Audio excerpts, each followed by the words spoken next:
काहेदिया परदेशच्या 14 नोव्हेंबरच्या भागात गौरी बनारसला परतते, जिथे तिला वेगळं राहण्यासाठी घर दिलं जातं. अर्थात शिवला ते अजिबात पटत नाही. अगदी शिवला गौरीच्या त्या घरात जाण्यासाठी ही वेळ आखून दिली जाते की केवळ 2 तासच त्याला भेटता येईल, जे शिवला अजिबात पटत नाही.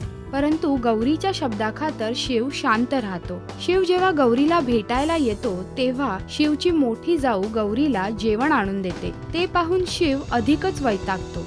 जेवणाची वेळ निघून गेल्यानंतर गौरीला जेवण दिलं जातंय हे पाहून तो रागावतो. पण तेव्हाही गौरी त्याची समजूत घालते, हे सांगून की आपण ऑलरेडी खूप जणांची मनं दुखावली आहेत, त्यामुळे जरा धीराने घेऊया.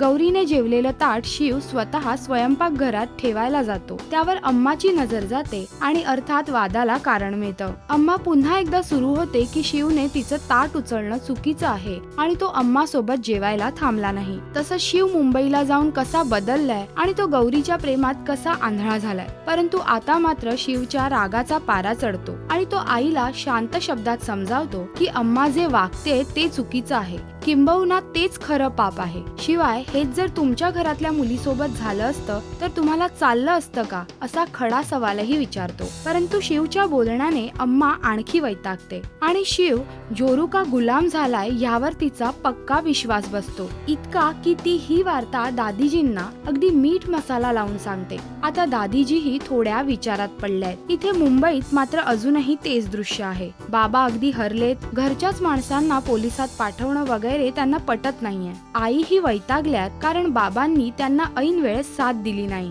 शिवाय मुलगाही निशाची बाजू घेण्यात व्यस्त आहे. गौरीपर्यंत काहीही पोचू नये याची विशेष काळजी आजी घेते. तरीही आता अम्माने गौरीच्या विरोधात दादीजींचे कान भरलेत आणि अगदी दादीजीही त्यामुळे विचारात पडल्यात. त्यामुळे पुढे काय होईल हे पाहणं नक्कीच इंटरेस्टिंग असेल.